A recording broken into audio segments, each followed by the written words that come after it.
Hi, so I'm responding to the claim of juvenile curfew laws are an ineffective measure against crime.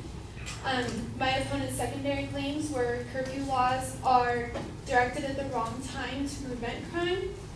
2, it is difficult to enforce curfew laws. And 3, there's little evidence to show that they have any advantage. I'm responding by saying that they are effective even if it's minimal, and I think any advantage towards bettering our community is a positive. My response to his first claim is that they are not strictly to prevent crime, but to protect kids and the younger generation from being involved in it. A report from LAPD says that the curfew laws are not put in place strictly to prevent crime, but to establish a safer community and better protect our kids from becoming victims of crime or being involved in delinquent behaviors. And he uses some statistics saying that 20% of crime is committed from 4 to 7 during school week, while another 20% is committed during the 8 hours of curfew time. I actually found some different evidence from the U.S. Department of Justice, and it says that juvenile delinquency peaks on school days during the afternoon, and then on non-school days, it increases through afternoon, early evening from 7 to 9 p.m. 63% of juvenile violence occurs on school days. 19% occur on school days between 3 and 7, which is where he's saying that most crime is committed. And 15% occur during standard juvenile curfew time from 10 p.m. to 6 a.m., which is proving that less crime is committed during these times, keeping our kids in. My response to his second claim of it is difficult to enforce curfew laws is that it isn't easy to enforce them, but there are ways and they are trying to. According to the state of Florida legislation, a minor who violates shall receive a written warning on his first violation, and one who violates again with a prior written warning is guilty of a civil infraction and can be fined up to $50 per violation after his first. And then in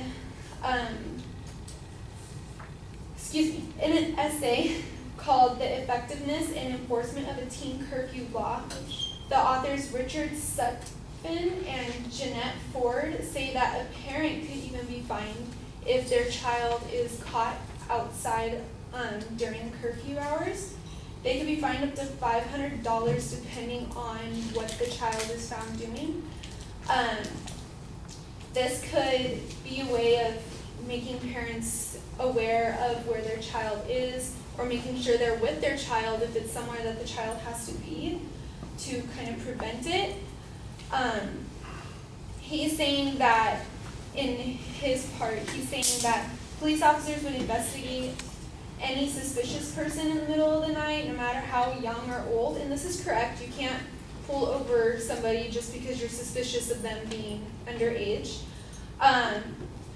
But according to Mark Theo Harris, he's an author of an article that I found on Criminal Defense Lawyer, and the curfew is for 16 to 18-year-olds, 11 p.m. to 5 a.m. Monday through Thursday, so school days. And then on the weekends, it's 12 a.m. to 6 a.m., Friday through Sunday, and legal holidays. But curfews can also be applied towards kids that are not in school, so during daylight time. So for kids that are either suspended or expelled, they're not allowed to be outside during the day. They may not loiter or remain outdoors during school hours. And of course, there's exceptions to being outside. If you're with a parent or a guardian, if you're coming home from work or a school activity, or attending like a religious or a civic activity. Curfew laws and ordinances prohibit underage people from staying or remaining outside or loitering in an area. They are allowed to pass through, but if they're loitering in one specific area, it becomes a little suspicious and people get uncomfortable even though it's a little bit stereotypical, I guess you can put. My response to his third claim of that there's little evidence to show that curfew laws have produced any advantage, my response is that yes, there is little evidence, but there is definitional evidence showing that there is some advantage. According to a conducted survey that LA Times wrote about, more than 90% of cities surveyed find the controversial laws a useful tool for police officers. Several California cities reported a dramatic decrease in juvenile crime with these being implemented. 72 cities that surveyed have daytime curfews, also known as anti-truancy laws, and claim that the more children in school, the fewer that are under arrest. And basically, summary of my refutation is that even though they may not be the most convenient or the easiest to follow through with, they are making an effort, and I believe that it is definitely making a positive impact in our society, and it's keeping our children from doing things that they're not supposed to be doing.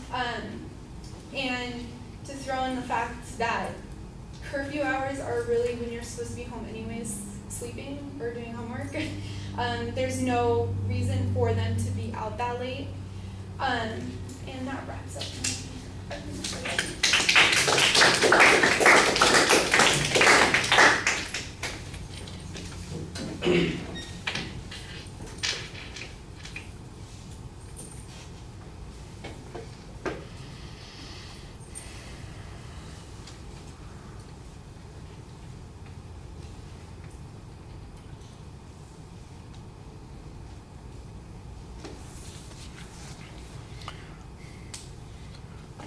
All right, well, you identify the claims that you're going to be responding to. You present a counterclaim of your own.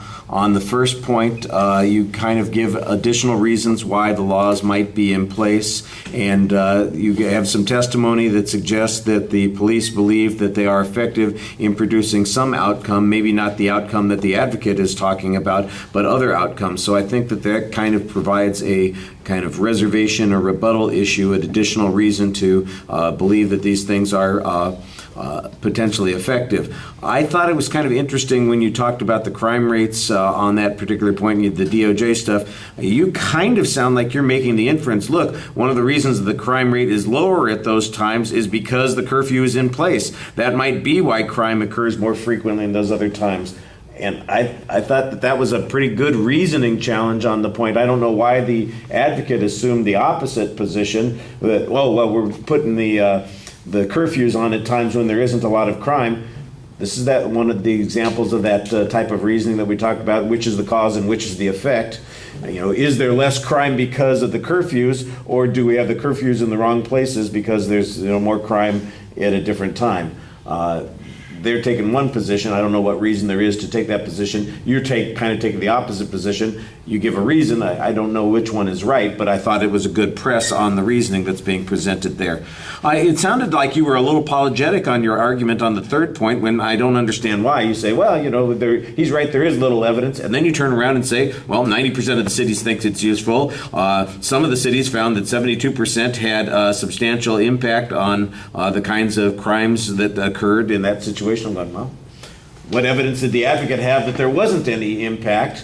And now I've got your evidence to compare and contrast to that. So I'm not exactly sure I'd automatically go along with their claim, especially when you have some substantive statistical information on that point. I think maybe the phrasing was a little bit awkward. Other than that, I thought you did a good job kind of analyzing the argument and finding places to make reasonable challenges.